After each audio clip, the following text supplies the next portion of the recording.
Hey people, what's going on? It is Wednesday and it's the afternoon, and I thought to myself, well, if I don't look too stoned, I'll go ahead and talk a little bit because I got another record, and it's like I'm getting good stuff, and it's like may as well just strike while the iron is hot, eh? Hope your day is going well. The distraction, or rather the comfort or the focus, whatever you want to call it, it's all three of those and more, but of music is such a godsend to me right now because the media is completely polluted and hyperfixated on politics, so I can't listen to the radio or really, connect with what's happening because it's all the same thing. It's really dismaying. So, receiving records is wonderful, and it's just great, and I like it when this year's just starting off really good, okay? A few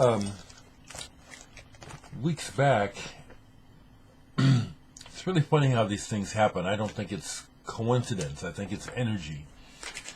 I was playing records, doing something with my collection, and it popped in my head. Well, no, it didn't pop in my head, but as I was doing something in the end section, Nebular Wave caught my attention, and then I pulled it because I couldn't remember what it sounded like. But I do remember that they sent it to me, that the band sent it to me, and this was like a limited edition of 100 copies. So I pulled it for review, but I didn't listen to it all the way through. Some spacey krautrock referencing type of stuff. I think the band is Canadian, possibly. However, what's funny is I go to open my email within minutes of pulling this, and there's a message from the band asking if they can send me their new record. That sort of thing happens all the time, though, in my life. Doesn't it happen all the time to you? All these neat little, what we call coincidences. I call them connections. I pay attention. Everything is somehow connected. We're all one thing. So anyway, the new Nebular Wave album came today, and I've already listened to it all the way through once, and halfway through a second time. Vast improvement on the first album. So it's like, well, hell, I don't have to wait to tell people to go out and get this album. Nebular Wave, it's called Chicxulub, which is the name of an impact crater, the one that may have wiped out the dinosaurs on the Earth. Look it up. There's the spelling, Chicxulub. The A side is one long piece. It bubbles along. It sounds to me like they recorded this live, or most of it live in the studio. And it starts off, and you just have to kind of just wait for it, because it just starts to bubble, and it just does that. And it takes a while to start to take off and build. But when it does, and when the drums finally come in, it's worth it. And it's an organic groove sort of thing. Doesn't sound German. But you can hear that that's a reference to the way that it chugs. It's got this chugging motion on the first side in particular. The B side gets even better though, and they bring in a horn, and it's cosmic, spacey, and kind of raw.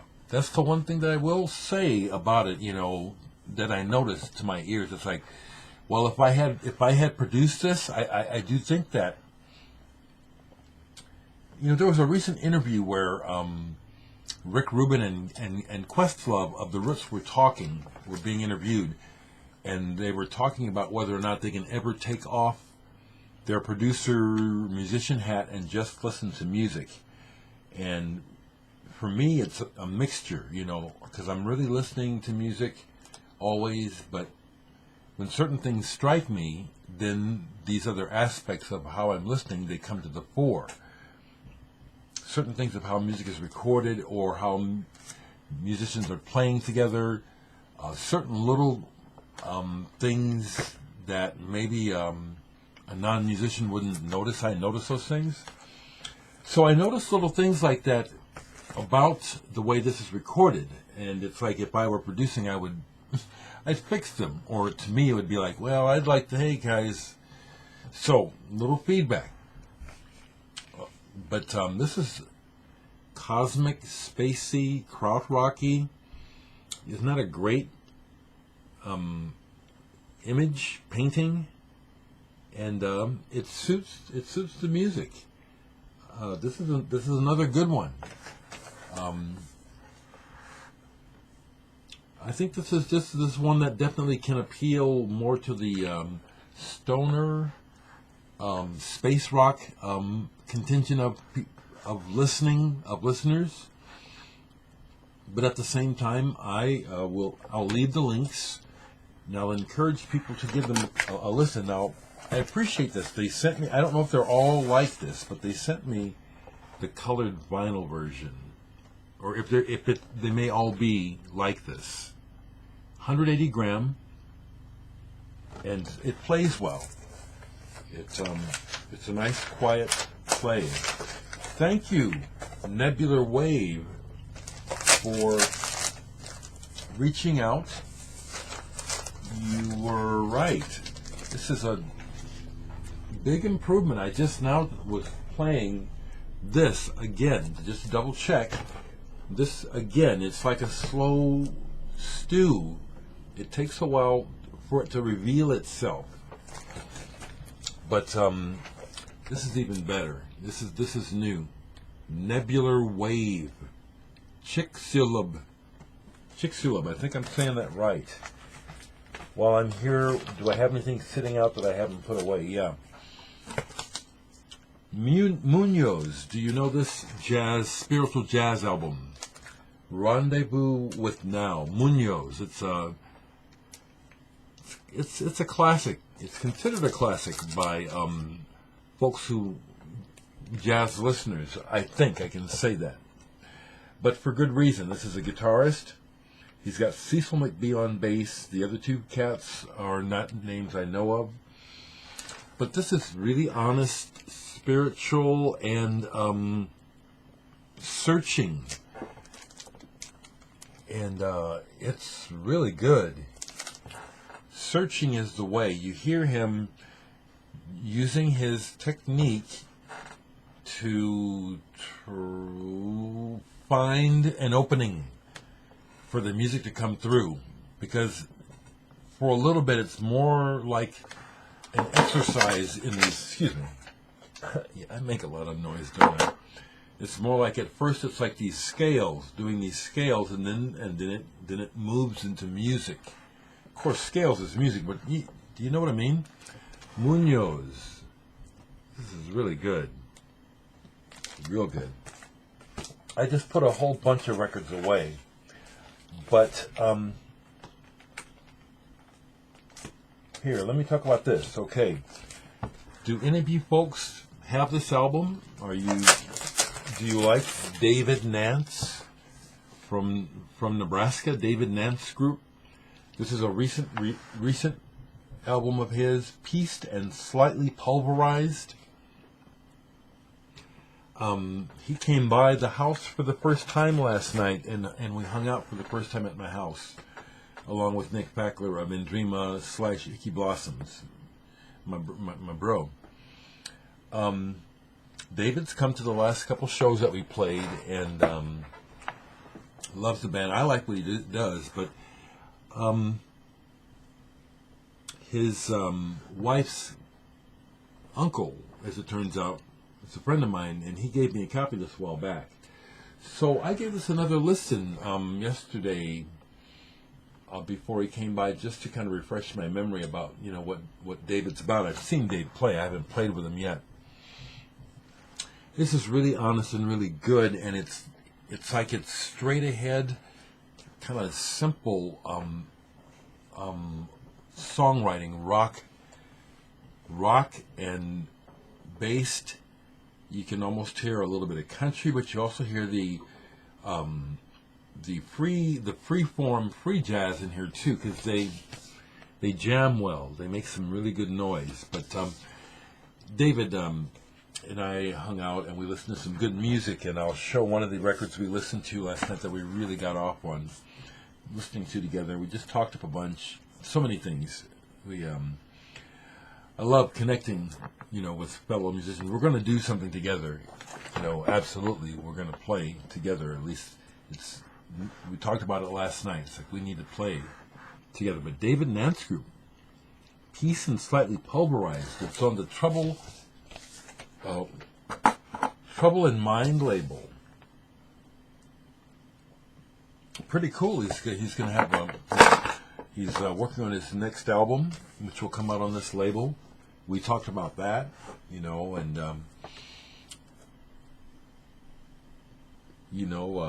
indie success, or whatever you could call, inroads of, having your music make some sort of dent or impression. I think David, he's pretty humble, but he's getting to be known, internationally. Glad to be getting to know him. So one of the records we listened to last night, among others, was this. Merrill Fankhauser's band Mew, Children of the Rainbow. Californian, I believe. I didn't look him up to refresh my memory. There's something legendary about this guy, or something. I think maybe it's because the band were all these long-haired blonde guys, and they could really play and write well. I mean, this is some good. It's all over the place too. It's not just pop, it's rock, it's psychedelia, it's introspective, it's singer-songwriter. This is mostly recorded live, I think in Hawaii, and was released 10 years after the fact. This is not one of the signed or numbered copies, but this is not easily found, it turns out. And I just luckily found this years ago. And this is really good. Some of the reference points could be people like we were just talking about, and I gave that copy, Bob, of the